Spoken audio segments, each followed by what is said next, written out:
So, well, good evening, everybody. Thank you for coming. It's so great. Xin chào toàn thể Lumispa Việt Nam và xin cảm ơn sự hiện diện vô cùng tuyệt vời của tất cả các vị ngày hôm nay. You know, the last time I was here, I think it's slightly more than 3 years ago, way before COVID, maybe close to 5 years, I think, when I first came to Vietnam.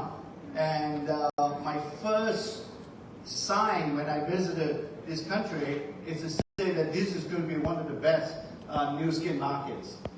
Và lần đầu tiên mà tôi có dịp đến thăm Việt Nam thì cũng là cách đây khoảng gần 5 năm rồi tất cả các anh chị, trước Covid rất là lâu. Và cái ấn tượng đầu tiên mà tôi cảm nhận về Việt Nam đó là tôi nghĩ rằng đây sẽ là một trong những thị trường tốt nhất của new skin toàn cầu. And after seeing these new offices, when Thanh took me around and showed me this new office, this is incredible. You really have grown. Thank you so much, and congratulations to all of you.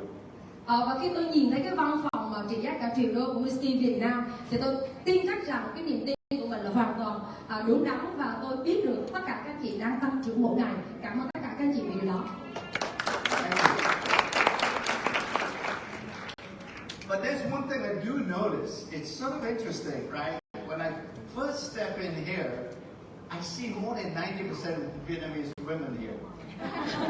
Và có một cái điều thú vị mà tôi quan sát được khi tôi bước vào văn phòng, đó là khoảng đâu đó 90% những nhà phân phối là phụ nữ đang ở tại thị trường Việt Nam.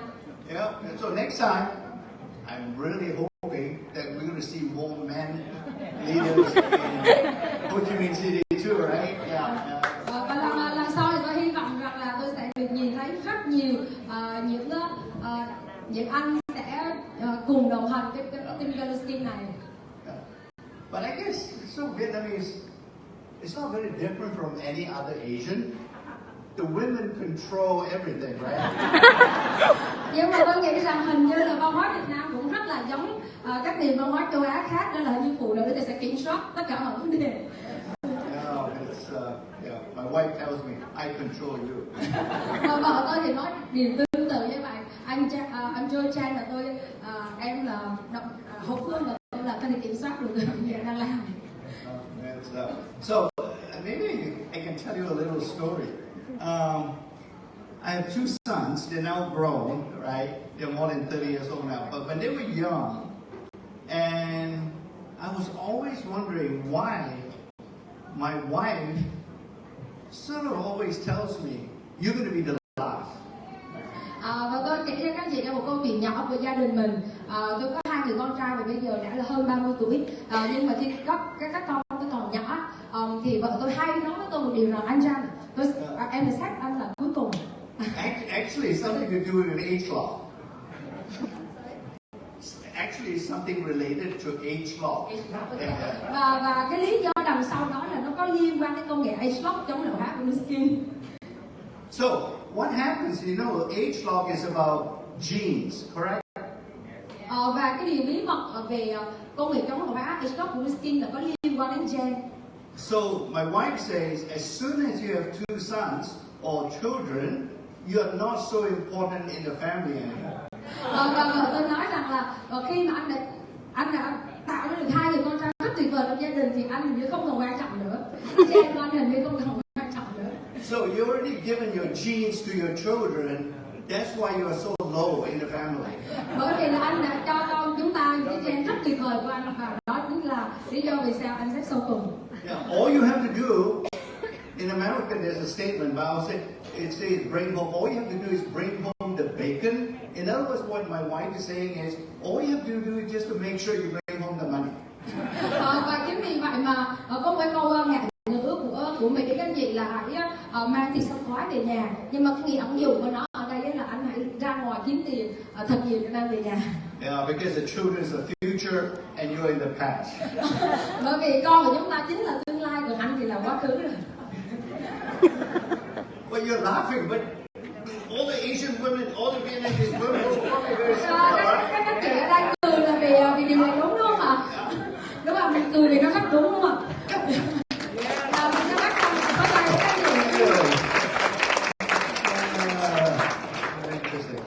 Okay, so some of you, I think Ryan, our new CEO, is also traveling around Asia a little bit. He can't come here, but he has some Zoom meetings with you. I think at the beginning, Chang told me in the morning and all. So we do remember all of you, and it's just that this COVID is making it so difficult to travel, and I'm so glad I'm here today. Và trong buổi chiều ngày hôm nay thì một số anh chị nhà bố lãnh đạo của chúng ta đã được gặp CEO của tập đoàn Lumispa IO và anh ấy đang tận dụng cái cơ hội các chị sau Covid để có thể tham quan và dẫn dắt rất là nhiều thị trường ở khu vực Đông Nam Á của chúng ta, và tôi cũng rất biết ơn vì ngày hôm nay tôi có dịp để được đến thăm tất cả các chị ở thị trường Việt Nam. So today I'm going to share some new thing about behind this particular statement, EmPowerMe, with all of you, and why we are developing this particular concept. Và ngày hôm nay thì tôi chia sẻ với tất cả các chị một khái niệm vô cùng đặc biệt và cũng là một chiến lược kinh doanh rất mới của tập đoàn Lumispa có tên là EmPowerMe. And we believe that Nu Skin is the only company that can actually bring out this new concept. Và tôi tin rằng công ty Lumispa là công ty duy nhất ở trên thế giới hiện nay có thể thực sự kiến tạo ra được cái khái niệm này. I know that many of you sort of look upon Nu Skin as a business, which is as a business opportunity, and that's very important for me to make sure that our products, whether they're skincare products or whether they're nutritional health supplements, they are made to the highest quality and they're safe and effective. In other words, we want to make sure when you talk to people about our products and so on, they will never ever embarrass you. Và tôi biết rằng tất cả các anh chị đặt cái niềm tin của mình vào trong cơ hội kinh doanh Lumispa.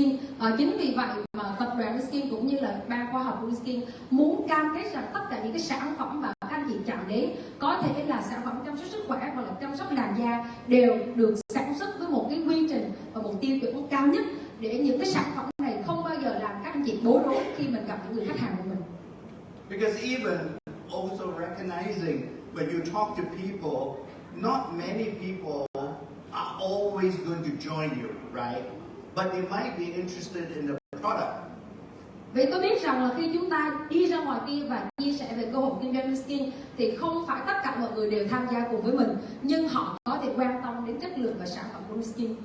So when they use the product, and even if they don't join you, you might see them in the future. So when they use the product, I don't want you not to be able to look them in the eye and say, "Oh, I sell you a lousy product." Và tôi tin chắc rằng là có thể một ngày nào đó mình sẽ gặp lại những con người này và mình không muốn nhìn vào mắt của họ và nói rằng là tôi đưa cho bạn một cái sản phẩm rất là bình thường. And that's why we do. That's the reason why we do the science, and that's why we have so many scientists in Nu Skin developing these products, because that's the only way to find whether the products are safe and effective. Và đó là lý do vì sao mà tập đoàn Lumispa đã đầu tư rất nhiều vào nền tảng khoa học. Chúng tôi có hàng trăm nhà khoa học đang làm việc cùng Lumispa để khám phá và giải mã rất nhiều những bí mật về nền tảng khoa học ở đằng sau những sản phẩm này. And so now, after Nu Skin is 35 years old, okay? And we have developed many products, both in skincare and supplements. Now, I think we are at a level or stage where we can bring them all together to support this new concept, EmPowerMe. Và các chị hình dung là Lumispa cho đến nay là gần 40 tuổi và chúng ta đã sản xuất ra hàng trăm những cái sản phẩm khác nhau. Nhưng mà đây chính là cái thời điểm mà Lumispa có thể kết hợp tất cả những sản phẩm mà mình đã phát triển trong nhiều năm qua để có thể hỗ trợ và phát triển cái nền tảng có tên gọi là EmPowerMe.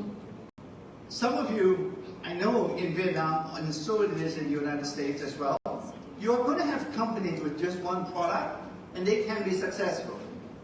Và các anh chị quan sát đi ạ, nếu như có một vài công ty ở ngay cả thị trường Mỹ, họ chỉ thành công có một vài sản phẩm.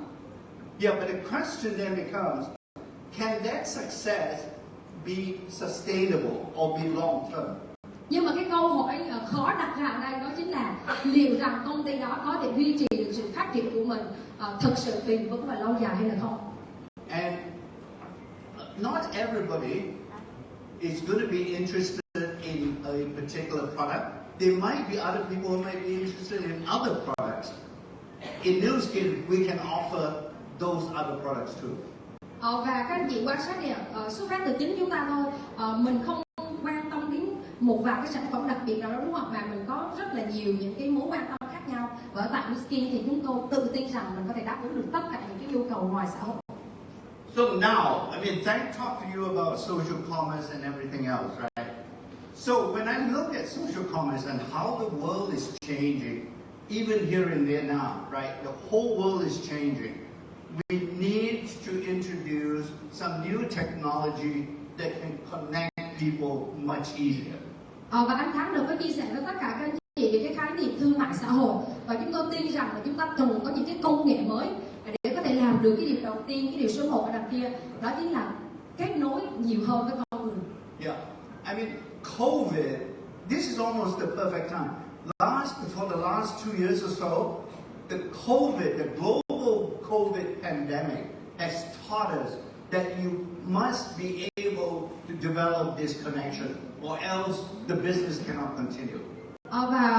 Dịch bệnh Covid toàn cầu đã dạy cho chúng ta một cái bài học, rằng là chúng ta cần cái sự hỗ trợ của những cái công nghệ có thể tăng sự kết nối dài lâu với con người. Và nếu như cái kinh doanh mà không thể có những cái ứng dụng công nghệ đó thì cái kinh doanh này nó sẽ lụi tàn rất là sớm.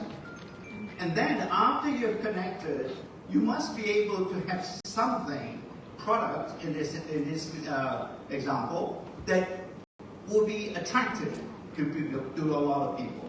Và sau khi chúng ta kết nối được với con người thì điều tiếp theo là gì ạ? Chúng ta cần có những cái sản phẩm tuyệt vời để mà thu hút họ. And in New Skin, I believe we are the first company now that can actually offer beauty and wellness together. Và tôi tin rằng New Skin là công ty duy nhất hiện nay trên toàn cầu có thể mang lại cả những cái sản phẩm về chăm sóc sức khỏe cũng như là sắc đẹp tự động. Our CEO like to use the word is not here, but you're going to hear him talk a lot every time he comes and see you and all. He's going to talk about integration. In other words, it's a very important English word, but it's about putting them together. Và các anh chị nghe CEO của chúng ta anh Ryan nhắc đi nhắc lại rất nhiều lần cái từ này. Đây là một cái từ khóa rất là quan trọng. Đó là làm như thế nào chúng ta có thể hòa quyện và kết hợp được nhiều cái yếu tố khác biệt lại cùng với nhau. Not many company, in fact, I can't think of a single company that can actually combine beauty and wellness together. Và bản thân tôi là một người có rất nhiều kinh nghiệm về khoa học, thì tôi thật sự không thể nghĩ ra được bất kỳ một cái tên, một cái công ty nào có thể làm được điều này. This is not just a business concept, if you will, right? It is also about really be able to provide beauty from the outside and beauty from the inside. Và cái khái niệm này các anh chị không chỉ đơn thuần là một cái khái niệm về kinh doanh, mà thực sự là một cái nỗ lực rất lớn để làm như thế nào để chúng ta có thể giúp người khác có thể trẻ trung được ở bên ngoài và khỏe mạnh từ bên trong. I want all of you to close your eyes and you think, right? Have you ever met a sick person who looks good? Và bây giờ các anh chị hãy thử nhắm mắt lại và hình dung xem thử mình có từng biết một ai đó mà rất là ốm yếu mà có vẻ ngoài rạng rỡ không ạ? It's hard, right? Rất khó để tìm được một người như vậy đúng không ạ? That is your proof that beauty, inside beauty, is very important. If you cannot keep your body inside healthy, you're not going to show it on the outside. Và đây chính là một cái bằng chứng rất mạnh mẽ mà chúng ta có thể thể hiện cho người khác. Đó là nếu như chúng ta có một sức khỏe tuyệt vời bên trong, thì cái sự rạng rỡ của chúng ta ở bên ngoài là một điều tất yếu. And over the last 35 years, that's why we have built this whole portfolio or library of skincare and supplement products. Và đó là lý do vì sao mà New Skin đã sưu tầm cái gì một bộ sưu tập rất nhiều những cái sản phẩm có thể là chăm sóc sắc đẹp cũng như sức khỏe bên trong chủ động trong suốt 35 năm vừa qua. And that broad array of products that we have is very important for you to keep on being able to build your community.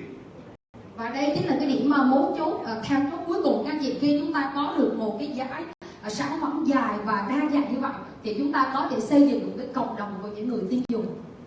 Because when you look at a community or a group of people, right, when you look at them, not everybody is the same. Và khi chúng ta nhìn vào một cái cộng đồng, một nhóm người, thì chúng ta nhận ra rằng là mỗi cá thể là một người, là một cái cá nhân khác biệt, và mỗi người một cá thể khác biệt. It is very likely that many of these people will have slightly different interests or other interests. So so many products, we can sort of accommodate those interests as well. Và bởi vì chúng ta rất khác nhau, chúng ta có những sở thích và những cái thói quen khác nhau, cho nên cái sự đa dạng trong sản phẩm của Kiêm có thể đáp ứng được tất cả những cái điều đó. So that's why we call it EmPowerMe. EmPowerMe means actually empower you. Và đó là lý do vì sao chúng tôi gọi cái khái niệm này là EmPowerMe, nhưng mà thực tế là không phải là chúng tôi nâng tầm và trao quyền cho tôi, mà thực sự là công ty đang muốn nâng tầm và trao quyền tất cả các bạn. We can give you one very powerful bullet, but once you shot that bullet, you have nothing left. Và tôi cho một cái ví dụ là nếu như tôi cho các chị một viên đạn, và viên đạn này rất là mạnh, công lực rất lớn, và nếu như bắn cái viên đạn đó đi là không còn gì trong tay nữa. With EmPowerMe, the concept says, or in fact offers you many different types of bullets. In this instance, there will be many different types of products. So as you go through your journey, there are going to be other bullets or other products that you can use. Nhưng mà cái khái niệm EmPowerMe thì nó hoàn toàn khác các anh chị. Chúng tôi cho các anh chị rất nhiều những cái viên đạn nhỏ khác nhau, nhiều sản phẩm khác nhau, và khi ra ngoài kia các anh chị có thể thoải mái để chia sẻ và lan tỏa đến thị trường. So on the business side, right, that sounds good, but really on the business, you can look at all these trends. They're very large. They're very large trends. Và bây giờ chúng ta hãy nhìn lên màn hình, và ở đây là những cái thông số các chị ở cái góc độ rất là vĩ mô về cái nền kinh tế của thế giới và những cái xu hướng rất là lớn hiện nay trên thế giới. So subscription. Some of you say, what is subscription? Subscription is very similar. In Vietnam, what do you call ARO or ADP? AO. ARO, right? Yes. Okay. ARO is an example of a subscription. Và cái chữ subscription ở đây là gì các anh chị? Như trong thị trường Việt Nam thì chúng ta có cái ARO đúng không các anh chị? Là giống như là mình tái tiêu dùng định kỳ hàng tháng. Yeah. And especially on the supplement side, on our PharmNex products, right? The subscription is actually very good because PharmNex supplements needs to be taken time and time again to achieve the maximum benefit. Và điều này đặc biệt đúng với những cái sản phẩm cái dòng uống bên trong của PharmNex, vì những cái sản phẩm này thì cần được uống liên tục đều đặn hàng ngày và hàng tháng để mà có thể đạt được những cái công dụng tối đa của nó. And on the business side, obviously subscription gives you the stickiness of the customer with all of it. Còn về góc độ kinh doanh thì đây là điều chúng ta mong muốn đúng không ạ? Cái sự sử dụng tái tiêu dùng mà định kỳ hàng tháng sẽ mang lại chúng ta sự trung thành của khách hàng.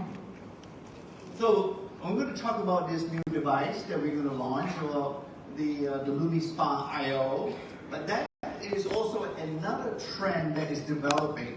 All these devices now is going to the next level with internet connection. Và tôi muốn nói về một cái thiết bị rất là đặc biệt sắp sửa ra mắt tại thị trường Việt Nam, đó là chiếc máy Lumispa IO, và nó cũng là một cái ví dụ của cái công nghệ kết nối vạn vật mà trên thế giới người ta đang hướng đến. I mean, do you know that your car, the modern car that you buy from now on, các chị hình dung về cái chiếc ô tô mà mình đang đi chưa? that's all connected to the internet. Và hãy hình dung là tất cả những chiếc ô tô này đều được kết nối với internet. You don't see it, but that car, it now has so many sensors inside the car. It monitors your engine, it monitors your speed, it monitors whether, in fact, it can monitor where you go, so that your wife knows. So, things like that. Can we stop here? Yeah. Và các chị hình dung là chúng ta không nhìn thấy cái sự kết nối đó, nhưng mà internet nó đang điều khiển rất là nhiều những cái bộ phận ở trong cái xe của mình, và đặc biệt là nó biết các anh chị đi đâu để mà báo cáo với vợ. So clearly, I mean, this is the future, and that's why we are doing this Lumispa IO as our first example. Và đó là lý do vì sao chúng tôi muốn phát triển cái thiết bị máy rửa mặt thông minh có kết nối vạn vật cũng như là kết nối với internet. And I already talked about social commerce. You all understand. You know, I don't know, in Vietnam, is it WhatsApp or is it WeChat or is it still Facebook? Is it Zello? Yes. Oh, never heard of that. There you go. See, that's a local one. See, very popular. So we are connecting, right? There's no doubt. So I don't need to really emphasize how important that social commerce trend is growing. Và tôi nghĩ rằng là các anh chị đã hiểu được cái tầm quan trọng của các cái nền tảng giao tiếp xã hội như là WhatsApp, Viber và ở Việt Nam là Zalo, đúng không ạ? Và tôi sẽ không nói nhiều về điều đó nữa. And then finally, the personalization in EmPowerMe, right? We have many products. Probably by last count, we have more than 50 products. In fact, probably close to 100 in skincare and another 100 or so in Pharmanex. Now, with this one, by connecting it to the internet or to a digital app, you can start personalizing and using our products to choose the best system for each customer. Và cái điều quan trọng mà tôi muốn nhấn mạnh ở đây đó chính là cái sự cá nhân hóa của những sản phẩm như skin. Skin có khoảng vài trăm sản phẩm cho cả dòng chăm sóc sức khỏe bên trong và chăm sóc sắc đẹp bên ngoài. Nhưng mà các anh chị hãy hình dung rằng trong tương lai rất là gần, những cái sản phẩm này có thể được kết nối với các ứng dụng điện tử do skin phát triển và từ đó chúng ta có thể tìm ra được những cái dòng sản phẩm được cá nhân hóa dành riêng cho mình. So, I hope you're starting to see we are integrating all the different pieces together to give you this concept that we call EmPowerMe. Và đây chính là từng bước mà các anh chị thấy Skin đang phát triển để có thể kết hợp được tất cả những cái tài sản và cái tài nguyên mà Skin đã tích góp trong rất nhiều năm vừa qua. Some companies may have one piece. Có một số công ty thì người ta chỉ có thể là có một hai mảnh ghép ở đây thôi. But they don't have all the pieces. Nhưng mà Skin là cái công ty mà có tất cả những cái mảnh ghép này cùng với nhau. Alright, so that's our vision. We have the products, as I mentioned. We are building our technology to make to really make EmPowerMe very powerful. And then this piece is probably the most important for all of you because you, as part of the company, right? You are the most important part of the company. You are the ones who are going to build that community. Và đây chính là tầm nhìn và chiến lược EmPowerMe. Thì chúng ta có ba cái cột rất là quan trọng. Cột đầu tiên về sản phẩm tôi đã nói. Cột thứ nhì đó là về công nghệ. Nhưng mà cái cột thứ ba về cộng đồng. Thì tôi nghĩ đây là cái thứ mà nó liên quan đến cái kinh doanh và sự phát triển của các anh chị gần nhất trong tương lai. Like I say, I can give you a hammer, but I can't build a house. I can give you a hammer, but only you can build a house. Tôi có thể trao cho các anh chị một vài cái công cụ hay cái búa, nhưng mà các anh chị phải là cái người xây nhà. So that's really what we're doing. That's our vision. So here is the progression.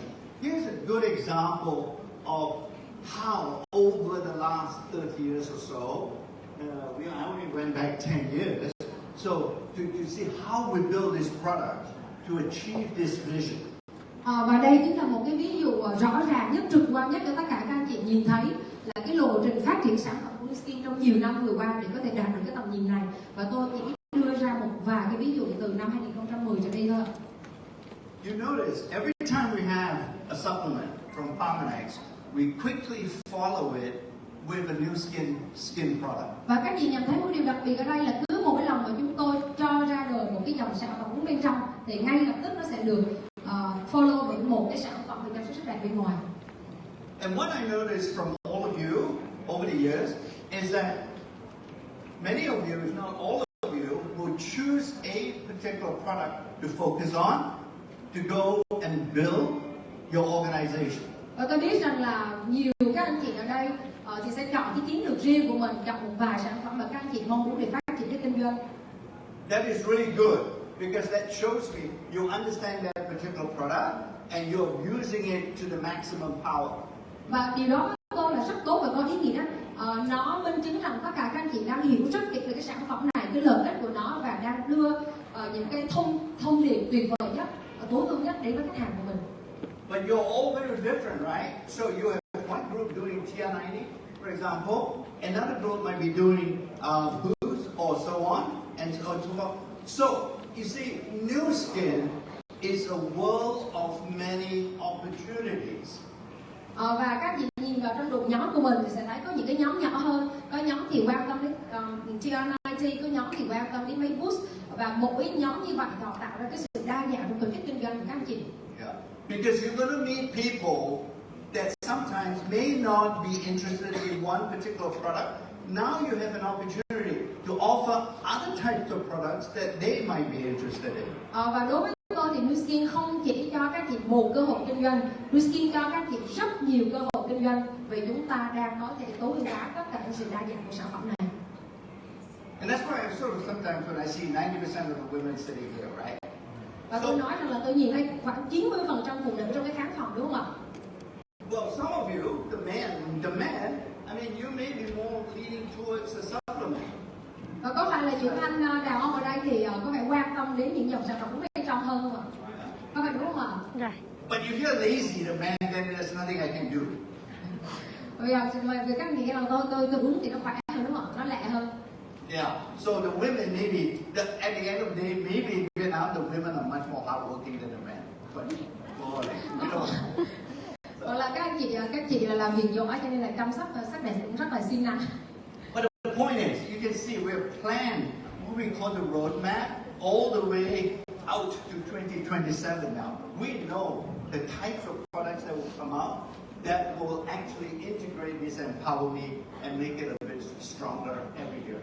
Và cái bức tranh nó không chỉ dừng lại năm 2022, các chị, chúng tôi đã phát triển một cái lộ trình cho đến tận năm 2027 và chúng tôi đã có ở trong suy nghĩ của mình những sản phẩm nào sẽ xuất hiện trên hành trình đó. So I won't go through this. I already mentioned these are all very big markets around the world, and I'm sure Vietnam follows the same trend. Và chúng ta có những cái con số rất là khổng lồ ở đây, đúng không? Cả hàng nghìn tỷ đô cho cái thị trường chăm sóc sức khỏe và sắc đẹp cộng đồng ở trên thế giới. Và tôi tin rằng là Việt Nam cũng đang đi theo cái con số này và cái xu hướng này. And I already mentioned to you, these are the things in the future that you can look forward to. How we are bringing them all together. So you got the Lumispa IO, which I will focus on today. Và các anh chị đã nghe hoặc là nhìn thấy những cái điều này tôi đã nói từ đầu buổi đến giờ. Và trên màn hình các chị thì đây sẽ là những cái sản phẩm mà chúng tôi sẽ tung ra mắt, có cái sự kết hợp hòa quyện của những cái công nghệ kết nối vạn vật mà tôi đã chia sẻ. But if I know all our Vietnamese leaders, they're not very different from all the other leaders. You're going to ask me what's going to come. Nhưng mà tôi biết rằng các anh chị rất là giống những người lãnh đạo các thị trường khác. Các chị sẽ rất tò mò và hỏi tôi là sản phẩm cái số 2023 là sản phẩm tịch là gì? Và cái nào là gì? Cái này là gì? Yeah. So you're very interested in new skin. The product that I talk about today is not even launched yet. And you think you want to know what's coming next year. Tôi biết là các anh chị là nhìn cái sự tò mò của mình lại. Tôi chưa kịp nói về cái sản phẩm Lumispa IO mà các chị đã hỏi sản phẩm tiếp theo rồi. It's so funny. It's always every time. What's next, Joe? Và mỗi lần ai mà gặp tôi cũng hỏi là sản phẩm tiếp theo anh sẽ phát triển là gì ạ? Yeah, but that one is going to be very interesting. Nhưng mà cái chiếc máy ở cái số 50223 là một cái thiết bị rất là đặc biệt. Yeah, that's the body spa. Yeah. Và đó là cái body spa đó.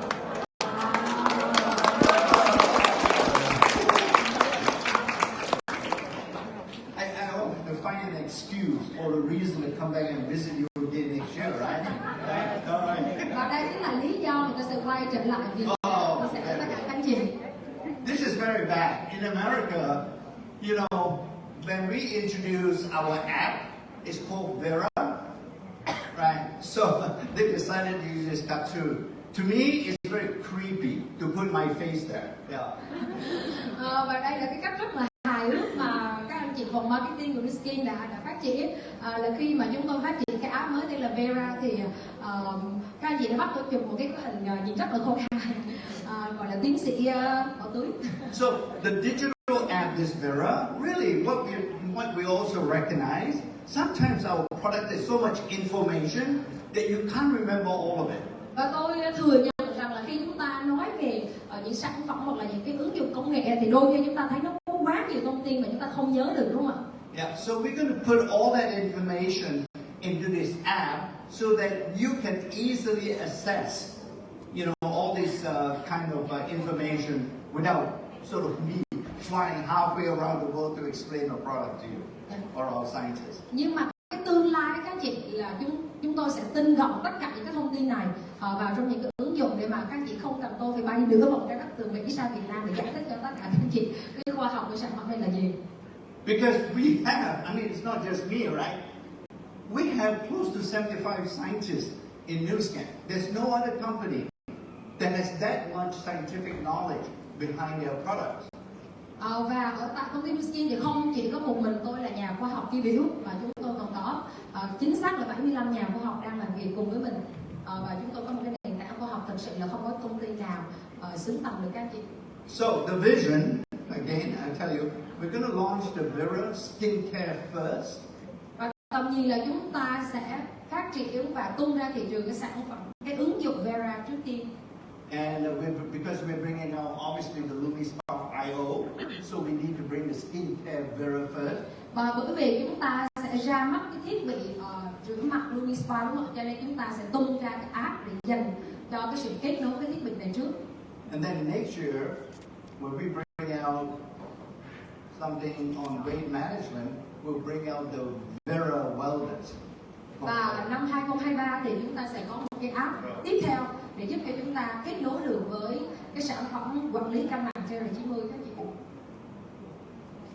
Alright, so all these things is about social commerce, right?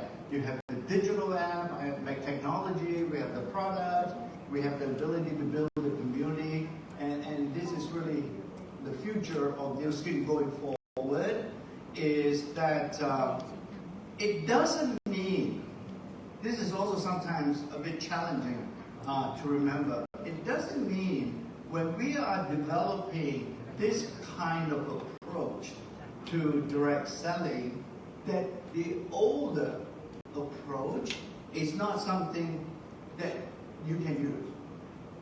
Okay, cái chỗ này là bác nói hơi dài các chị, nhưng mà tóm lại là chúng ta đã nhìn thấy rằng cái tương lai của NewsScan cũng như là tương lai trong cái kinh doanh của tất cả các chị, đó là mình dựa trên cái nền tảng thương mại điện tử, đúng không ạ, và những cái ứng dụng xã hội.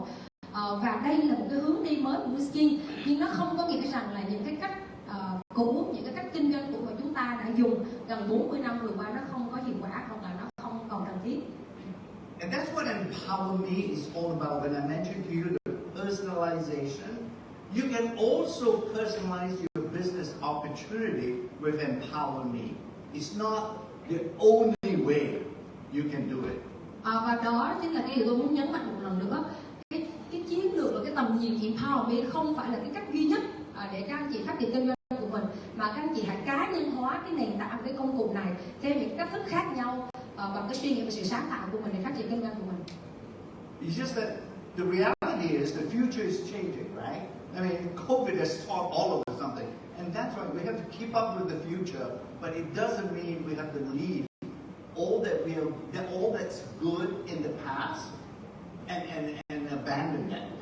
Và thực tế là thế giới thay đổi liên tục và chúng ta chắc chắn là phải thích nghi và thay đổi với những cái điều khó gì đó trong tương lai. Nhưng vì đó không có nghĩa rằng là chúng ta sẽ từ bỏ những cái điều gì đã rất là tốt và tuyệt vời mà chúng ta làm được trong quá khứ, và chúng ta phải học cách kết hợp nó lại với nhau như cái cách mà NewsScan đang làm.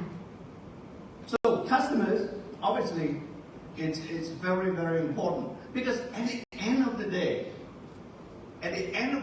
there's a reality in direct selling. All right. You cannot get paid if there are no product sales and you have no customers. Và ở đây chúng ta có nghe một cái câu là khách hàng là thượng đế, đúng không ạ? Và chính vì vậy chúng ta cũng đặt họ là trọng tâm trong cái chiến lược phát triển của mình. Bởi vì nếu như mà cuối ngày mà chúng ta không có doanh số thì thực sự là kinh doanh của mình cũng không tồn tại được. There must be customers, and that's why this thing is customer first is to make sure that our customers, the people that you approach, the product users and so on, they must also have the ability to understand the products. Và chúng tôi rất quan trọng những người khách hàng của mình, và những người khách hàng đây không phải chỉ là những người tiêu dùng sản phẩm, mà chúng ta cũng phải trao quyền cho họ để họ có cái khả năng và kiến thức để hiểu được những cái sản phẩm mà chúng ta đang phát triển là gì và dành cho họ như thế nào. Alright, I think this is a video, right? Maybe this is not yet, the video is not here yet.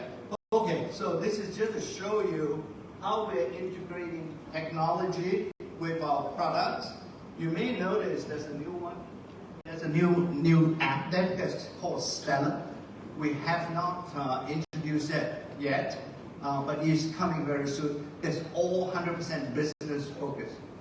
Và trên màn hình thì các anh chị sẽ hình dung rất là đơn giản là cái cách mà chúng tôi tích hợp tất cả những cái công nghệ này lại với nhau thành một cái hệ sinh thái để mà các anh chị có thể là khởi động được cái kinh doanh của mình từ cái app Vera để mà chăm sóc giúp cho khách hàng chăm sóc đưa thông tin vào, và cái app tiếp theo là Stella sẽ ra mắt sớm ạ.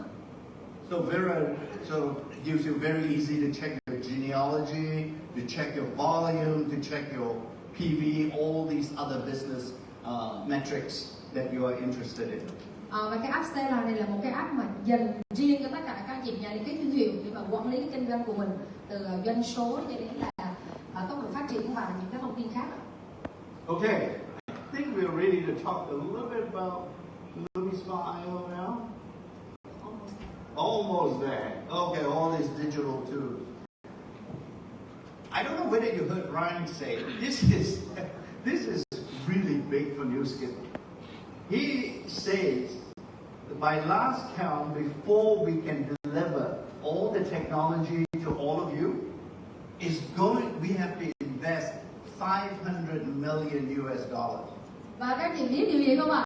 Anh Ryan đã bật mí cho chúng tôi biết đó là để có thể ra mắt tất cả những cái ứng dụng và công nghệ này thì New Skin đã đầu tư cũng phải là không dưới 500 triệu đô la để có thể xây dựng được cả cái hệ thống này ạ. Các chị cho New Skin có tay ạ. That's a lot of money. That's a lot of money.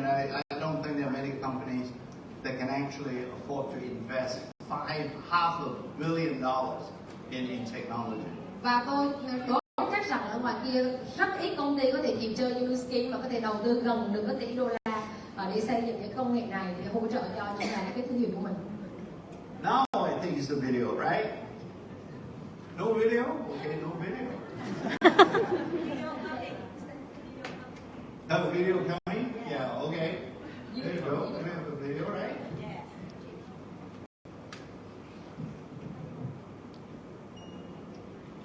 Và cái phiên bản app mà show trong cái video này là phiên bản beta, là phiên bản thử nghiệm với các anh chị. Nó có thể không có đầy đủ tất cả các chức năng nhưng mà chúng ta có thể tham khảo.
get a sense how this Vera is going to be used together with the Lumispa, and also in addition to that, how they're going to be able to sort of really recommend the other products that are not related to the device. Okay. Và tôi hy vọng rằng các anh chị thông qua một cái video rất là ngắn có thể hình dung cái cách sử dụng cái app Vera này, và nó không chỉ đơn giản là một cái thiết bị, một cái app để mà gợi ý cho tất cả các anh chị những cái sản phẩm mà mình cần dùng, mà nó cũng còn là một cái phương tiện để các anh chị có thể chia sẻ, tiếp tục lan tỏa cái câu chuyện của mình dễ dàng hơn cho người khác. So that's our vision that we have created for New Skin, and you notice now this is the first time you've seen the word integrated. Và đây là tầm nhìn của công ty New Skin đến năm 2025, và đây là cái lần đầu tiên mà chúng ta nhìn thấy cái từ khóa là cái từ khóa gọi là kết hợp và hòa quyện tất cả những cái yếu tố mà New Skin đã phát triển.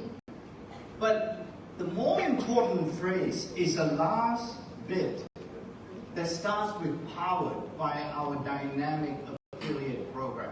Nhưng mà đối với tôi cái cụm từ quan trọng nhất lại là nằm ở phía cuối, đó là một cái phương tiện để có thể, một cái phương tiện kinh doanh tiếp thị liên kết.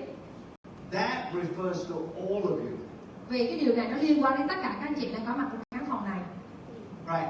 So this vision will not become a reality if it's not powered by all of you. Và cái tầm nhìn này sẽ không bao giờ xảy ra nếu như nó không được trao quyền và không được sự hỗ trợ của tất cả các anh chị. I mean, if I'm a traditional company, if New Skin is a traditional company like, I don't know, Canebo or Shiseido or what other companies, mass market companies, right? They don't have all of you people. They don't have that engine. Và nếu như chúng tôi nhắc đến một vài cái tên của một số công ty truyền thống ở ngoài kia, họ hướng đến thị trường đại trà, thì chắc chắn rằng họ sẽ không bao giờ mang vào trong cái tầm nhìn của họ cái yếu tố con người và những người liên kết kinh doanh cùng với họ. Anything that we say cannot happen if you don't share in the vision. Và những điều chúng tôi tuyên bố ở đây thì nó sẽ không trở thành hiện thực nếu như tất cả các anh chị không có mặt và chia sẻ cái tầm nhìn này cùng với chúng tôi. Right. Well, this technology is not working. Well, you must be blocking the signal. All right, so here we go. We have all these products here, personalized. I've talked about it. Now let's go to the next slide. Okay, let's talk about this Lumispa IO. All right. How many of you have used Lumispa, the previous version? Và bao nhiêu trong số các anh chị đã dùng thiết bị rửa mặt Lumispa mà phiên bản cũ á? Cái phiên bản trước đây á, các anh chị giơ tay ạ. Okay, many of you, so you understand, right? Các anh chị đã biết cái cách mà nó vận hành như thế nào rồi. And you saw on the video that lady using Lumispa too, right? Và các anh chị nhìn thấy cái cách mà họ rửa mặt cùng với thiết bị Lumispa trong video đúng không ạ? But you did not notice, I bet every one of you have missed it, that she did not quite use the Lumispa 100% correctly. Nhưng mà tôi tin chắc rằng là các anh chị không quan sát và bỏ lỡ một cái thông tin này, đó là hình như cái cách cô ấy sử dụng chiếc máy này hoàn toàn không chính xác, không 100% là chính xác. You notice even on the side of the face, she only used it without covering the whole side. Và khi cái cách mà cô ấy đưa cái máy lên mặt để rửa đúng không ạ, thì không có bao phủ hết cả cái vùng má của mình mà chỉ là một vài cái bề mặt nhỏ. And after observing all of you through the last couple of years of Lumispa users, và sau một vài năm chúng tôi quan sát cái cách mà các anh chị sử dụng thiết bị Lumispa tại nhà, we noticed that was one of the challenges with using the Lumispa because it's not used properly. Và chúng tôi nhận ra rằng đây chính là một trong những cái lỗ hổng trong cái cách mà tất cả các anh chị đang sử dụng thiết bị rửa mặt Lumispa ở tại nhà, và chúng tôi muốn cải thiện cái điều này. This is where the IO feature helps in that regard. Và chính vì vậy mà chúng tôi cộng thêm cái yếu tố IO vào trong cái chiếc máy rửa mặt Lumispa. So this is the difference. These are many things here. The technology works in the current Lumispa and also in the new one with the Lumispa IO. No, there's no change in that. That's an incredible technology. but the technology cannot deliver the benefits if you don't use it properly. Và các chị sẽ thấy trên màn hình Lumispa có rất là nhiều công dụng, và cái công nghệ mà chúng tôi sản xuất cái chiếc máy Lumispa cũng là rất tuyệt vời, và chúng tôi áp dụng y hệt vào trong cái công nghệ mới, cái thiết bị mới. Tuy nhiên cái công nghệ một mình nó sẽ không có thể giải quyết hết tất cả mọi vấn đề nếu như các anh chị không sử dụng thiết bị một cách chính xác. And that's why it's so exciting and useful to have 70 scientists in Nu Skin, right? Because we discovered that cleaning with the Lumispa is more than just keeping the face clean. It's also help to treat the face. Và chúng tôi có 75 nhà khoa học tại Nu Skin, và chúng tôi rất là giỏi trong cái việc cải thiện tất cả những cái vấn đề này. Và cái việc rửa mặt nó không chỉ đơn thuần là để làm sạch da, mà nó còn có thể chữa trị và trị liệu cho cái làn da của mình. And in fact, there's a word here in English that's called microbiome. How many of you know what microbiome is? Và đây có một cái từ khóa có tên là microbiome, và đây một cái từ khóa về sinh học. Thì bao nhiêu các chị trong khán phòng này mình biết microbiome là gì không ạ? Right. Okay. Các chị không biết đúng không ạ? Alright, so let me think. Okay, here's a simple example I think I explain how important the microbiome even on the skin. You know you eat yogurt, right? Nhưng mà tôi sẽ cho các chị một cái ví dụ rất đơn giản để hiểu là các chị có ăn da ua đúng không ạ? Yes. And I think there's a little drink, the Japanese drink that you drink after dinner too. Yogurt, Yes. yogurt or whatever. Và bên Nhật thì người ta có một cái loại nước uống tương tự như vậy, và người ta hay uống vào buổi tối. The reason why you're doing that is because that yogurt drink has little bacteria in it. Cái nước uống mà cái nhãn hiệu Yakult đó các anh chị, vì mình uống là vì mình muốn có thêm một số cái vi khuẩn có lợi cho đường ruột đúng không ạ? And no bacteria when you drink it, it goes and stay in actually in the lower intestine, so to help your lower intestine, your whole GI tract healthy. Và cái hệ mà vi khuẩn có lợi này thì sẽ đi vào đường ruột của mình, đúng không ạ? Và ở trong đó và có thể là giúp cho cái hệ tiêu hóa về đường ruột của chúng ta hoạt động một cách tốt hơn. And those little bacteria, or I call it bugs, that together as a population that is known as the microbiome. Thì cái microbiome thì các anh chị được tiếng Việt dịch ra là hệ vi khuẩn, và nó bao gồm hàng nghìn những cái loại vi khuẩn khác nhau tồn tại và sinh sống trong cơ thể cũng như là trong làn da của mình. And what we found, the skin is also there is a microbiome that stays on your face that you don't see. Và chúng ta cũng có một cái hệ vi khuẩn đang sống và tồn tại trên bề mặt làn da của mình mà chúng ta hoàn toàn không thể nhìn thấy chúng. Okay, so that microbiome is also important to keep your skin healthy. Và khi mà chúng ta nói về hệ vi khuẩn thì thường chúng ta sẽ nghĩ đến những vi khuẩn có hại, đúng không ạ? Nhưng mà thực tế rằng là chúng ta cũng rất cần cái hệ vi khuẩn này để mà có thể là duy trì và giúp cho làn da của chúng ta khỏe mạnh hơn. If you disrupt, in English, if you destroy the microbiome on your skin becomes less healthy. Vì nếu như chúng ta vô tình mà phá hủy cái hệ vi khuẩn này ở trên bề mặt làn da của mình thì làn da của chúng ta lại đi theo chiều hướng xấu hơn. So, if you use soap, for example, and you use your hand and you wash it very hard, you destroy the microbiome. Các chị hình dung là giống như mình lấy một cái cục xà phòng và vứt cái mặt luôn rồi cái chà và làm sạch sẽ hết tất cả các hệ vi khuẩn đó. Do you have a brush cleansing here called Clarisonic? Mình có nhìn thấy cái máy rửa mặt mà dùng bằng some people in the United States, they also clean their face with a brush type of cleansing device. Là những cái máy rửa mặt mà dùng cái đầu pistol cho chị, cái đầu này giống như cái chổi á, và giống như là cả đánh răng của mình á. Thì cái đó nó ma sát rất là mạnh đúng không ạ? Under the microscope, when we look at how to use that brush, they're like needles poking into your skin. Và khi chúng tôi nhìn những cái đầu máy rửa mặt này ở dưới cái hiển vi thì tôi nhìn thấy nó giống như là những cái kim mà đâm vào làn da của các chị. So, and that also destroys the microbiome.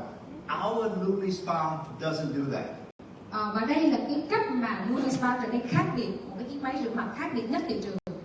chúng tôi không phá hủy cái hệ vi khuẩn có lợi ở trên làn da của khách. So here's another point, right?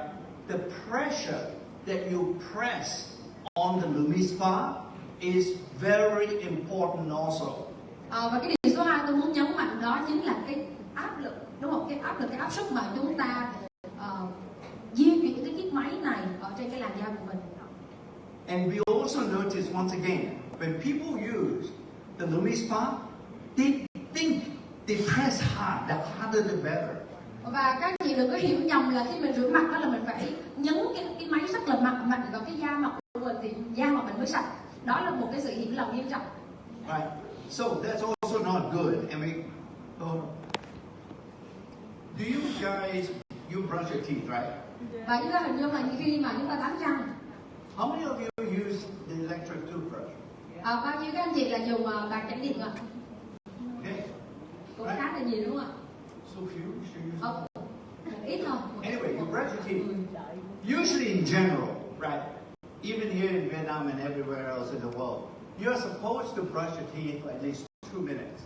Và ở Việt Nam hay là trên thế giới các chị thì chúng ta nên giữ cái thực hành cái thói quen là đánh răng ít nhất phải 2 phút. And you're supposed to brush softly. Và chải răng thì phải rất là nhẹ nhàng. You're not supposed to go press so hard. Và chúng ta không phải là chà quá để cắt răng răng nữa. You don't believe me? Go and look at your son toothbrush after a few months. Và các chị nhìn thấy cái bàn chải đánh răng của con mình đi ạ, sau vài tháng thì nó như thế nào? Nó It's almost flat, right? Đúng rồi. Why do you think it's flat? Because he's pressing too hard. Dạ, vì con nít thì không có để ý và nó có nghĩ rằng là đánh răng thật là mạnh thì là Not supposed to do that too. và chúng ta không nên làm như vậy ạ. And then the third thing is, you're supposed to brush every tooth in your mouth, not just a few in front. Và khi mà nghệ thuật đánh răng là chúng ta phải đánh mọi ngóc ngách của cái răng của mình chứ không phải chỉ là hàm trước đúng không ạ? Mặt tiền. So again, right, the electric toothbrush manufacturer find that although we know this, we don't do it.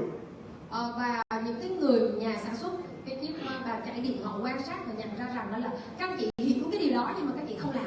They are also introducing IO into their electric toothbrush. Và bây giờ những cái công ty mà làm bàn chải điện trên thế giới thì họ cũng bắt đầu tích hợp cái công nghệ IO vào trong cái bàn chải đánh răng của mình. So this is what we have, the technology. It's very fancy word, micro pulse oscillation. Và chúng ta có một cái công nghệ nghe thấy rất là bóng bẩy ở đây đúng không ạ? Đó là công nghệ rung xoay đảo chiều. Alright, so this is important down here, the cleanser. Nhưng mà nó rất quan trọng với cái hệ thống những cái sản phẩm rửa mặt đi kèm với cái chiếc máy này. So I don't know what is happening in Vietnam, but in the US I noticed some of those people who bought the Lumispa, they never buy the cleanser. Và tôi nhìn thấy cái này ở thị trường Mỹ nhưng mà không biết có đúng với thị trường Việt Nam hay không. Đó là họ mua cái chiếc máy rửa mặt Lumispa mà không bao giờ mua sữa rửa mặt của Lumi. Don't do that. Và các chị đừng có làm như vậy. You don't do that. You Asians are so cheap. Và người châu Á mình thì rất là khôn tỏi đó một cách chị. Rồi cái tìm với cách dễ hơn và rẻ hơn. That cleanser is very important. It keeps that movement on the skin in the right way. It provides, in other words, the right friction. Và các chị hiểu không? Cái sữa rửa mặt của Lumispa nó có một cái công dụng rất là đặc biệt là nó có thể kích thích và điều hòa thực sự cái sự chuyển động của cái chiếc máy này cho nó đúng đắn nhất ở trên cái gương mặt của mình. And it also has active ingredients that it helps as it cleans. It delivers those active ingredients into your skin. Và nó có những cái thành phần rất là quan trọng chống lão hóa đặc biệt mà Nuskin đã sản xuất để giúp cho các anh chị có cái kết quả tối ưu nhất. I don't know what you buy. Why? It just doesn't make sense to me. Và đối với tôi thì điều này cũng không hề có lý một chút xíu nào các anh chị ạ. Khi mà mua cái máy Lumispa và dùng một cái hãng rửa mặt khác, sữa rửa mặt khác. Yeah, and then when the Lumispa doesn't work for your customer or whatever, then they blame the company, the device doesn't work. Và khi mà kết quả không được như mong muốn thì họ lại đổ lỗi cho mình là thiết bị của các anh không có tuyệt vời. That's the reason we do Đó that. chính là cái lý do đằng sau. So I've already explained the microbiome, how important it is. So this IO this time. So the IO together with the Vera app, when you look at the Vera app, okay, with the device on Lumispa in it, it will tell you whether how much, what percentage coverage you have done. Và khi các anh chị kết nối cái máy rửa mặt Lumispa IO này với cái app Vera thì nó sẽ cho các anh chị biết là các anh chị đã rửa mặt được bao nhiêu phần trăm trên cái gương mặt của mình, chính xác luôn các anh chị. And it will also tell you whether you're pressing too hard. Và nó nói luôn cho các anh chị biết là các anh chị đã chuyển động chiếc máy quá mạnh trên gương mặt của mình hay là không. And if you use the wrong gel, it will explode. Nếu như các anh chị dùng sữa rửa mặt khác thì coi chừng nó nổ. No, oh gosh.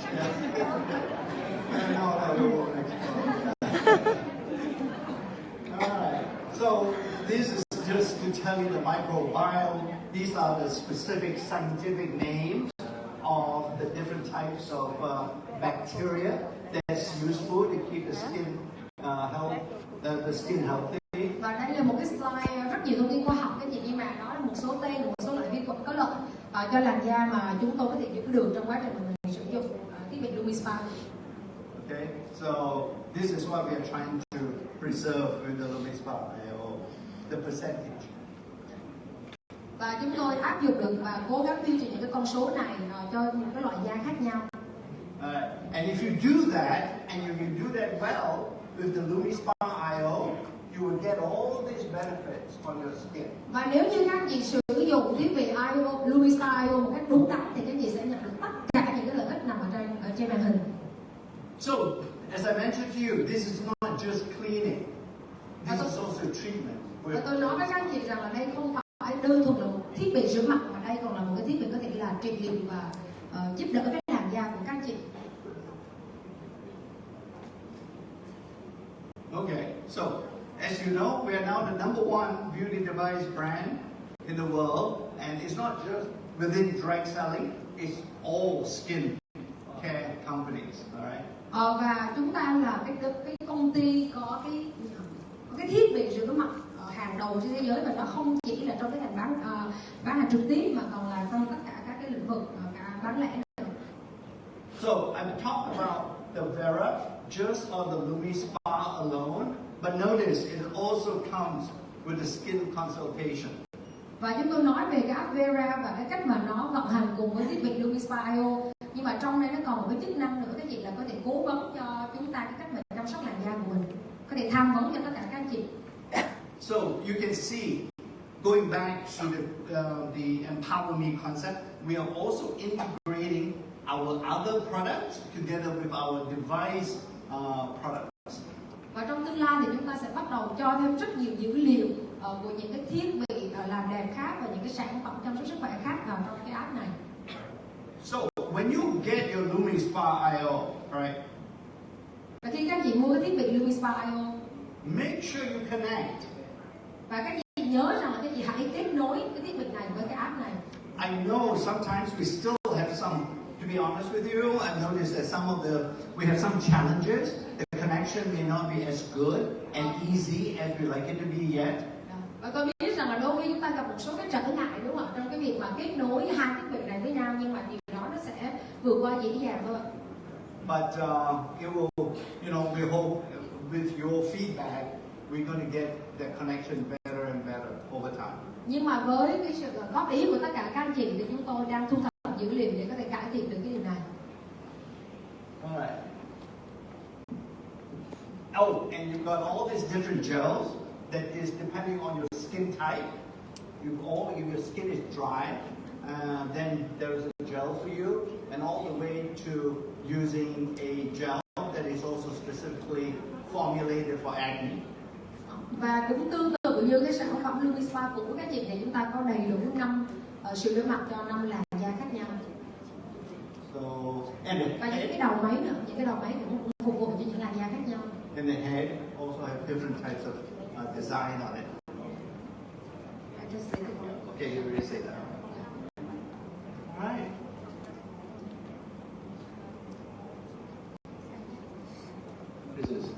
These are just the results. We can see see after 12 weeks. You know, typically just to remind me to tell you, every time we launch a product or a new formula, cleansing gel or whatever, we do our clinical studies to prove that it works. Và tôi muốn nhấn mạnh với tất cả các anh chị rằng là mỗi khi chúng tôi ra những thiết bị mới hay là ngay cả một cái sữa rửa mặt đơn giản thôi thì chúng tôi đều làm tất cả những cái kiểm nghiệm lâm sàng cần thiết. This is an integration. So when we developed the Lumispa, right? So we got it for a few years, and then along came this supplement. Our Pharmanex scientists decided to develop this beauty supplement that is called, I think it's called Beauty Inner Focus here in Southeast Asia. Okay? So we wanted to say, it's proof, once again, to see whether if we believe that beauty from the inside is also important to show beauty on the outside, what happens when you take a beauty supplement? Will it work as well? Và đây là một cái sự kết hợp rất là thú vị mà chúng tôi đã nỗ lực làm trong vài năm vừa qua khi mà chúng tôi cho ra đời cái thiết bị rửa mặt Lumispa, và sau đó là chúng tôi tiếp tục phát triển một cái dòng sản phẩm làm đẹp được uống từ bên trong, và chúng tôi muốn cho thế giới thấy rằng cái sự kết hợp này có những cái bằng chứng khoa học rất rõ ràng trong việc kết hợp sử dụng cả hai sản phẩm. And then we prove that it actually works by itself when you take the inner focus product for 12 weeks. Và chúng tôi có những cái kết quả rất rõ ràng minh chứng cho các chị thấy là cái kết quả khi việc mình sử dụng cái sản phẩm Focus Collagen sau 12 tuần. But what is surprising to us is that when we look at people who use the Lumispa together with the inner focus, they do much better their skin. Và cái điều hiển nhiên ở đây là nếu như các anh chị có kết quả trong việc sử dụng collagen trong vòng 12 tuần mà cùng lúc đó các chị cũng sử dụng kết hợp với Lumispa thì cái kết quả nó rõ ràng hơn rất là nhiều, ấn tượng hơn rất là nhiều. So this is very exciting for us. Scientists get excited when they see findings that prove their belief. Và các nhà khoa học thì cái điều mà hạnh phúc nhất của họ đó chính là nhìn thấy cái kết quả về những cái dự đoán khoa học của họ nó hiệu quả, nó trở thành sự thật. So this is another example for us why we continue to believe and to develop this new vision of integrating beauty and wellness products together. Và đây là một cái bằng chứng rất mạnh mẽ cho những nhà khoa học như chúng tôi và có cái niềm tin vào cái tầm nhìn của mình là chúng tôi sẽ tiếp tục cái định hướng kết hợp cả cái thiết bị chăm sóc bên ngoài và những cái dòng sản phẩm uống bên trong cùng với nhau và sử dụng cùng lúc với nhau. Right. So in fact, this product, Inner Focus, when you take it and you go use the PharmaNex scanner, the number goes up too. Và cái thiết bị và cái sản phẩm collagen mà nếu như các chị sử dụng trong một thời gian và mình dùng thiết bị X-ray để scan thì cái kết quả của mình cải thiện rất nhiều, đúng không ạ? Nó có cải thiện ạ. In the US, I always get this question, but I'm not sure here in Vietnam you'll be asking this question. In the US, there are other collagen products. Do you have it in Vietnam? Yes. You have to, right? Dạ, và tôi nhận được cái câu hỏi này ở thị trường Bắc Mỹ rất là nhiều, và tôi tin chắc rằng là tất cả các chị ở Việt Nam cũng vậy, là chúng ta có những cái sản phẩm collagen khác ở ngoài thị trường, đúng không ạ? Rất nhiều là khác. Yeah. So the question I get is, what's so special about your new skin collagen Và product? họ hỏi tôi là có điều gì quá đặc biệt về sản phẩm collagen của New Skin? Right. So yeah, it's so expensive. Và nó còn phải mắc nữa, phải đắt hơn những sản phẩm collagen khác nữa. Yeah. Your price is so much higher than I can get from Watson. Do you have Watson in Vietnam? Yes, I have. Okay. Dạ, và họ nói rằng là thôi tôi thà ra Watson hoặc là 7-Eleven và mua một cái sản phẩm collagen khác. You sell collagen in 7-Eleven too? No. Okay. So here's the reason why. Okay, because those companies, I just don't think that they stop and think what they're developing in their collagen product. Nhưng mà đối với tôi thì những cái công ty này họ không đầu tư quá nhiều cái chuyện vào cái việc mà sản xuất và phát triển cái sản phẩm collagen của họ.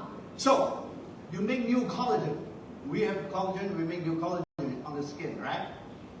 Và chúng tôi thì cũng đang phát triển cái sản phẩm collagen của mình. You think your skin, without taking collagen product, is not making collagen too? Và các anh chị nghĩ rằng là nếu như các chị không dùng những cái sản phẩm collagen bổ sung thì cái làn da của các chị cũng có đang sản xuất ra collagen không ạ? They do. The problem is your life hasn't changed. You're still going to go out into the sun and walk. Sự thật là to UV. Sự thật là cái làn da của chúng ta, cơ thể của chúng ta vẫn sản xuất ra collagen nhưng mà nó rất là nhỏ và quá nhỏ so với cái thực tế chúng ta đang đối mặt là chúng ta phải đi ra ngoài kia và tiếp xúc với rất nhiều ánh nắng mặt trời, tia UV và rất nhiều những cái tác nhân gây hại khác. Do you not think that even with the collagen you drink and you make new collagen, that new collagen will not be destroyed in the same way? Và các chị hãy hình dung như là mình vừa uống collagen và cơ thể của mình cũng đang sản xuất ra collagen, đúng không ạ? Thì tất cả hai cái đó cộng lại chúng ta vẫn bị phá hủy khi mình bớt giảm cái collagen trong cơ thể. None of those cheap collagen products have the second ingredient in our inner focus that protects the collagen once it's been made. Và cái điều thú vị khác biệt ở đây trong cái sản phẩm collagen của chúng ta, của Nuskin, đó là mà khác biệt với những collagen khác ngoài thị trường là collagen của Nuskin có thể bảo vệ được collagen đang có sẵn trong cơ thể của mình khỏi những cái tác hại bên ngoài. Is that antioxidant? Để cho nó khỏi bị mất đi. It covers up the collagen. Và cái collagen, cái thành phần này trong collagen của chúng ta nó giống như một cái chất mà chống oxy hóa đó cho cái làn da của mình để mà có thể bảo tồn được cái collagen đang có sẵn trong cơ thể. And then another thing, when you go to a skin doctor, usually the first thing she will tell you is make sure your skin is moisturized inside, not outside, inside. Và cái điều đầu tiên mà khi chúng ta đi đến bác sĩ da liễu là họ sẽ nói chúng ta, khuyên chúng ta rằng là mình phải giữ ẩm đủ cho cái làn da của mình. We have a third ingredient in that helps to moisture. It acts like a little sponge, mini sponge, micro sponge that stays in your skin and holds the water inside. Và các chị hình dung cái thành phần nguyên liệu số 3 trong sản phẩm collagen của chúng ta nó giống như là những cái miếng bọt biển nho nhỏ, siêu nhỏ trong cái làn da của mình để có thể ngậm nước và giữ được độ ẩm cho làn da của các chị. So you've got 3 benefits in one product. Và chúng ta có 3 lợi ích khác nhau trong cùng một sản phẩm collagen của Skin. So in the US, I don't know whether you can translate this. This is not your mother collagen product. Và đây cái điều này tôi không biết là phiên dịch có dịch chính xác không, nhưng mà đây là cái thông điệp tôi muốn nói. Rồi đây không phải là cái sản phẩm collagen trong cái thời bà ngoại của chúng ta các anh chị. Đó, những cái collagen nó đã quá cũ rồi, cái công nghiệp nó đã quá cũ rồi. I mean, you guys should know this, right? In Asia, this is the only part of the world that all you women, when you walk out into the sun, you open an umbrella. Và các anh chị hình dung hình như châu Á của chúng ta là cái nơi duy nhất ở trên thế giới mà mỗi lần đi ra ngoài là trùm kín mít người luôn, đúng không ạ? Dù xong rồi bịt mặt rồi khẩu trang rồi đủ mọi thứ. And Tank tells me, even before COVID, all you guys become ninja. Và đây là ngay trước khi Covid thì chúng ta cũng đã mang khẩu trang rồi, đúng không ạ? Sợ nắng, sợ đen. So you know you have to protect your skin from the sun. You already know that intuitively. Và các anh chị đã rất là thông minh và biết rằng là chúng ta phải bảo vệ làn da của mình khỏi ánh nắng mặt trời. Yeah, it's always very strange. Every time American women will ask me, why do you Asian women always walk in the sun with the umbrella? It's not raining. Và nữ Mỹ thì luôn luôn hỏi là phụ nữ châu Á thì tại sao lại cứ mang dù khi trời chẳng mưa? Very strange to say it because they are much cleverer than you. Và nói trả lời là vì các chị thông minh hơn bạn. Anyway, so you got this. So these are just all the improvement. Và đây là một số lợi ích sau khi chúng ta sử dụng kết hợp giữa Lumispa và collagen. Do you like the flavor? Các chị có thích cái mùi vị của collagen không ạ? Yeah, they do, right? This flavor took scientists more than 1 year to get it right. Và các chị biết là để có được cái mùi vị đó thì chúng tôi mất hơn 1 năm để có thể chọn ra được cái mùi vị dễ chịu như vậy. It's crazy stuff. We have American white women we have Asian women, we have European women. They all have different tastes. Và chúng ta có phụ nữ Á Đông, phụ nữ Trung Âu, Đông Âu, Châu Âu, rồi Mỹ vân vân, đúng không? Và mỗi cái chị đều có một cái khẩu vị khác nhau. In Asia particularly, you don't like it to be so sweet. Và ở châu Á thì chúng ta không thích nó quá ngọt, đúng không ạ? Yes. In America, they always like it too sweet. I can't drink. Ở trong Mỹ thì người ta rất thích đồ ngọt, vậy mà tôi không uống được. Flavor is one of the most difficult thing to formulate. Đối với chúng tôi thì để chọn ra cái mùi vị mà thích hợp được toàn cầu thì đây là còn khó hơn là nghĩ ra được cái công thức để coi lên trên. So these are our three devices that we have. I think this is how we position them in general. I know there are some issues, frankly, with the boost, with the gel, and so on. We are reformulating to make sure that we get it right. We forgot about how humid and hot in Southeast Asia is. Và đây là ba cái thiết bị mà chúng tôi đã tập trung phát triển và cải thiện trong những năm vừa qua. Và đương nhiên là mỗi thiết bị nó đều có những cái vấn đề riêng của mình. Và đặc biệt ở đây là cái máy hút, đúng không ạ? Thì nó đang có một cái vấn đề với cái gel, và như là nó bị đổi màu đó các chị, khi mà mình mở ra mình dùng thì vì chúng tôi quay mất cái nhiệt độ và độ ẩm của các quốc gia ở châu Á thì nó hơi cao, cho nên chúng tôi đang tái thiết lập lại cái công thức này. So, and I already hinted, those top three, we also have one. Soon you're going to have a top 4 for the rest of the body. Và tôi đã nhá hàng cho tất cả các anh chị biết là ba cái sản phẩm mà chúng tôi đang phát triển, đúng không ạ? Và cái sản phẩm thứ tư là một cái sản phẩm có thể là hoàn chỉnh cái cách chăm sóc, cái thiết bị chăm sóc cơ thể cho tất cả các anh chị. No, that one is very interesting, the body spa. Và cái body spa, cái thiết bị này rất là tuyệt vời và thú vị ạ. It will firm up your butt. Và nói chung nó làm săn chắc cái mông của mình, nó cái vòng eo của mình.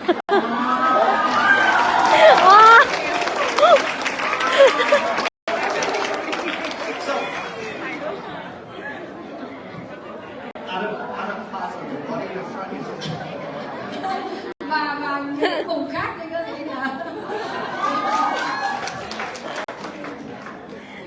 This is okay. You know, so for the guys now, this is very interesting.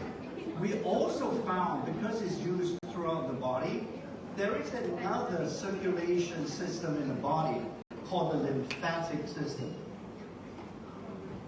Is it in Vietnam? Lymphatic. It's different from blood circulation. That's another system that moves lymph fluid throughout the body. You got it? You got it? Yeah. Và bây giờ bác đang nói về hệ tuần hoàn, các chị đang nói về cái hệ tuần hoàn, và nó không phải chỉ là cái việc mà điều tiết và điều phối cái lượng máu trong cái cơ thể của mình, mà nó quan trọng hơn nữa. Yes, that's the word. Yeah. So,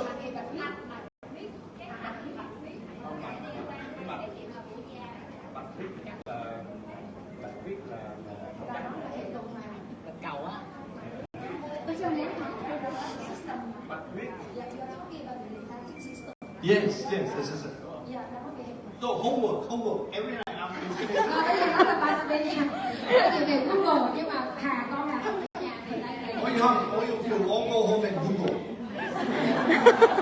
I'm sure Google has it in Vietnamese too. So Google. Anyway, it's a very slow-moving circulation system, and with this body spa, it will help to move it, and it also has this body spa has a health benefit in addition to the skin. Dạ, và cái tác dụng của cái máy và body spa này các chị, nó không phải chỉ là làm săn chắc cái làn da của mình ở một vài cái vùng trên cơ thể, mà nó còn giống là giúp cho mình tuần hoàn đó các chị.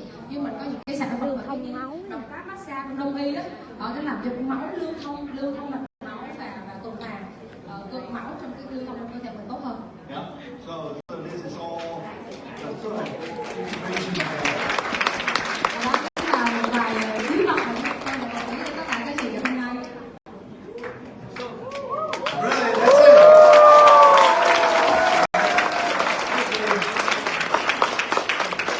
You got some really interesting information from me. I hope it's useful to all some of the new products coming out, the Lumispa IO and so on, and why all these products make sense.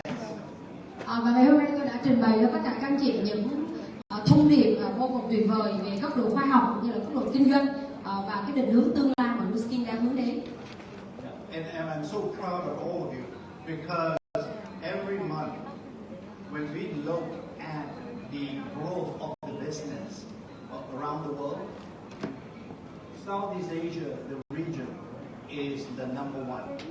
Và cái điều mà tôi rất tự hào là mỗi ngày chúng tôi nhìn vào cái số kinh doanh của cả thế giới thì khu vực Đông Nam Á luôn đến số 1. You know, you go up and down, but we see Southeast Asia after the COVID, especially after the beginning of this year, is starting to come up very quickly and start to grow your business again. Và mặc dù các anh chị cũng có lúc lên lúc xuống nhưng mà khi nhìn những cái biểu đồ kinh doanh của khu vực Đông Nam Á thì các anh chị vẫn luôn luôn dẫn đầu. So thanks you for listening and hope to see you again.